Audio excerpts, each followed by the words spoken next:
let's generalize everything we know about early modern English. So, Marin, start, please. Early modern English. The period of early modern English is from the 16th century to the end of the 18th century. And we can even say then from the 15th century, yeah, according to the videos that we saw. Good. Natasha, what were the historical events that happened during the period? The first historical event was English Renaissance, as that was a result of the European Renaissance. At the time, developed theater, literature, and arts. The second historical event was colonization. England colonized many countries and became the empire. As a result, the country got very rich and developed its industry.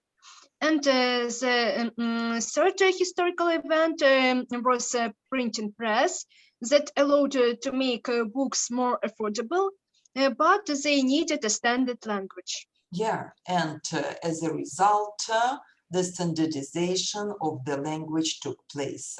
We are talking about the standardization of the language. Language spelling became fixed. Most spelling rules have been in use from that time. The first dictionaries appeared. Okay, and what was the event that was greatly connected with the standardization of the language? It's the Great Vowel Shift. Okay, explain the Great Vowel Shift. Altered the English long vowel system and made English spelling less phonetic in character. The Great Vowel Shift began in the 15th century and was completed by the beginning of the 17th century.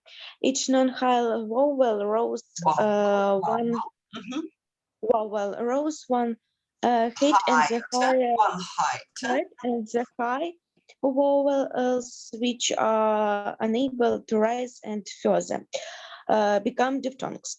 Okay, so how did the pronunciation change?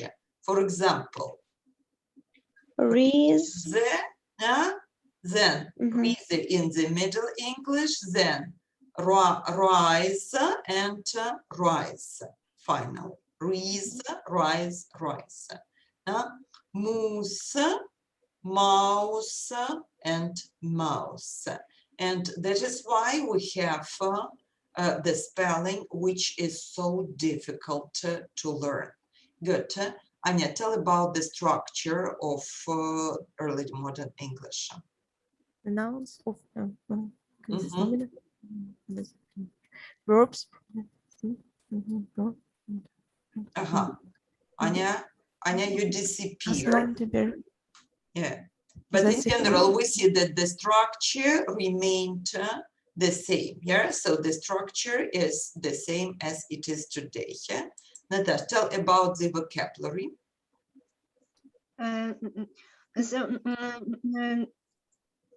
Due to colonial languages, words naming realia and place names appeared.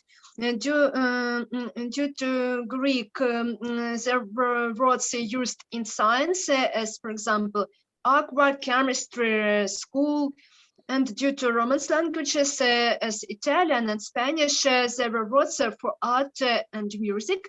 And due to French language, lexical doublets appeared. They were words from both English and French that have the same meaning, and they promote the creativity of the language users. For example, as Pete Brock, lawyer, Tony. Yeah, so in general, we can say that early modern English became the age of the establishment of the national language. Marin, tell me why. Because England as a Protestant country established a church service in English, and the Bible was translated into English. Yeah, this is the very King James important. Yeah, we Bible. call it the King James Bible. Lear, next. English. Lera. English. English became the language The of language of science. So many terms were coined. Most of them were created with the Greek and Latin roots. And finally, we see that at this time, the first dictionaries were created and that allowed to fix the language.